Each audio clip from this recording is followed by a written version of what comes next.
Today I try to open the virtual machine. I show you guys the error message.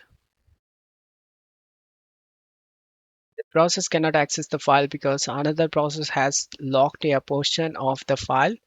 To fix this error, click on OK and you need to navigate to this virtual machine location.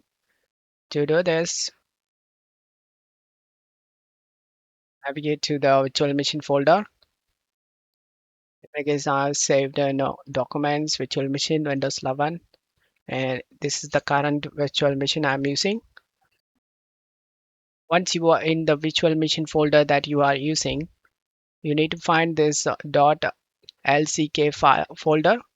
Select all these folders, right click and select delete. These are the folders causing the problem. Now close stuff here and now you can start the virtual machine.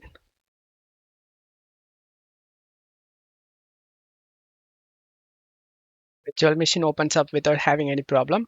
I hope this video helped you. If the video helped you, don't forget to leave a like and subscribe. Thank you.